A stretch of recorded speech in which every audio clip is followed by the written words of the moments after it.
Assalamualaikum, selamat pagi. Apa khabar semua murid-murid? Cikgu harap kamu semua sihat.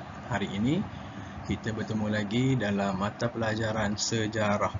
Baik, topik kita pada hari ini ialah kaedah penyelidikan sejarah. Cikgu harap kamu bersedia dengan topik pelajaran pada hari ini. Jom kita belajar. Baik, apa itu kaedah penyelidikan sejarah? Baik, kaedah penyelidikan sejarah dilakukan untuk membuktikan peristiwa sejarah yang telah berlaku. Baik, kaedah ini dilakukan untuk membuktikan peristiwa yang telah berlaku. Macam mana mereka nak mengenal pasti, macam mana nak membuktikan peristiwa yang telah berlaku tu. Baik, dia terdapat 3 kaedah penyelidikan sejarah. Apa itu 3 kaedah penyelidikan sejarah? Jom kita lihat. Baiklah, kaedah yang pertama ialah kaedah arkeologi. Kaedah arkeologi merupakan proses mendapatkan maklumat daripada bahan tinggalan sejarah. Dia dilakukan melalui 3 cara. Melalui cara cari gali, contohnya fosil, tembikar barangan logam dan kulit siput. Baik, kalau kamu lihat di gambar ini ialah cari gali di Sungai Batu Merbuk Kedah. Baik, Sungai Batu ni dekat dengan rumah cikgu. Cikgu nak kongsi sikit pengalaman. 2019 cikgu dah pergi ke tapak Sungai Batu ni. Cikgu berhenti parking kat tepi, ada tempat parking kereta dia tu. Cikgu bayar RM20. Cikgu telah dibawa untuk mengelilingi dan diterangkan mengenai tapak Sungai Batu tu. Baik, tapak itu adalah tamadun terawal dan tertua di Asia Tenggara. Ia berdasar ujian pentarihan yang ditemui di tapak jeti, pelaburan besi dan Shah Bandar. Monumen pentadbiran. Shah Bandar tu monumen pentadbiran. Berusia 2600 tahun, berikutan kewujudannya pada 535 sebelum Masihi. Baik. Masa cikgu pergi tu, dia bawa cikgu pergi ke kawasan jeti, pusat peleburan besi. Memang cikgu tengok depan mata cikgu. Tempat-tempat yang dia buat peleburan biji besi. Dan ada satu tempat, kawasan sungai kecil. Dalam tu, cikgu nampak ada layar kapal yang besar. Cikgu tanya, "Tuan, mana kapal itu?"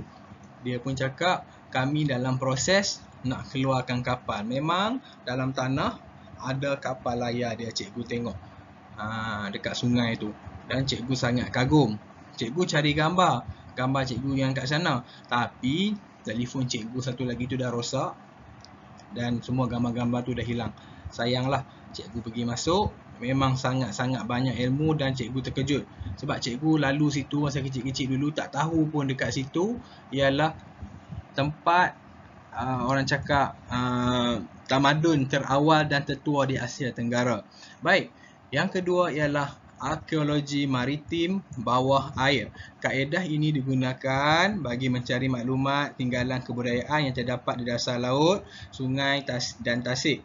Contohnya tapak kapal karam, struktur purba dan artifak. Baik. Contohnya penemuan 3000 artifak daripada 13 kapal karam yang ditemui di sekitar Selat Melaka dan Laut Cina Selatan menjadi bukti kukuh tanah Melayu pernah menjadi sebuah pelabuhan begitu pesat pada suatu masa dahulu. Baik, ini kaedah yang pertama. Baik, kalau ada rezeki, kita doakan COVID ni cepat berlalu. Kita buat lawatan pergi ke Sungai Batu. Cikgu doakan kita murah rezeki, kita dapat pergi. InsyaAllah, mudah-mudahan. Baik. Yang seterusnya kita tengok kaedah yang kedua pula. Baik, yang seterusnya ialah kaedah lisan. Kaedah lisan merupakan proses mendapatkan maklumat melalui temu bual. Individu yang ditemu bual dikenali sebagai orang sumber. Contohnya pejuang kemerdekaan, tokoh sejarawan. Baik, pejuang kemerdekaan ni zaman sekarang ni pun tahun 2021 masih lagi ada.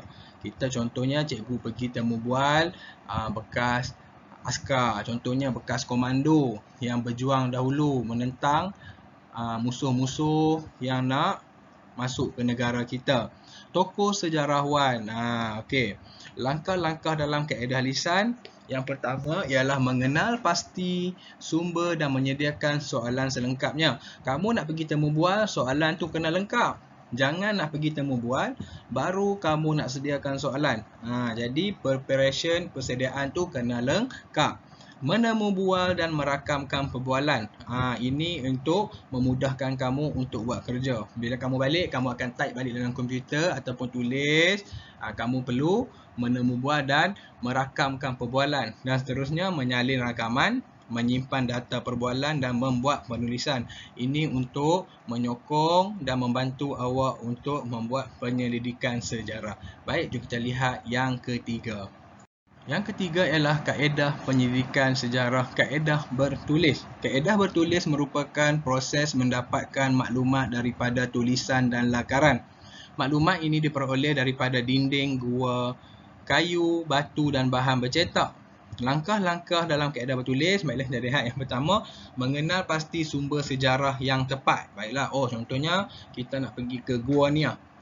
Okey, kita buat lawatan pergi Gua Nia, mengumpulkan sumber sejarah, mentafsir maklumat dalam sumber dan membuat penulisan. Baik, dalam gambar ini ialah lukisan pada dinding Gua Tambun, Perak. Dianggarkan dilukis pada tahun 3000 sebelum Masihi. Baik, cikgu pernah ke Gua Nia tahun 2012 ataupun 2013 dulu cikgu pergi lawatan masa cikgu belajar.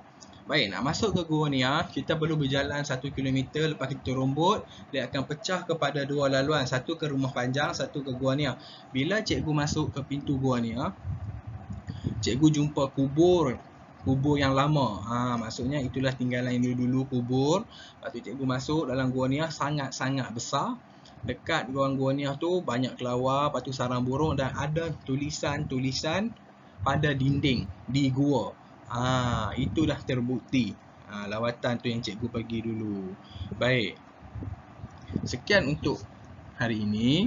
Cikgu harap kamu semua faham 3 jenis kaedah penyelidikan sejarah.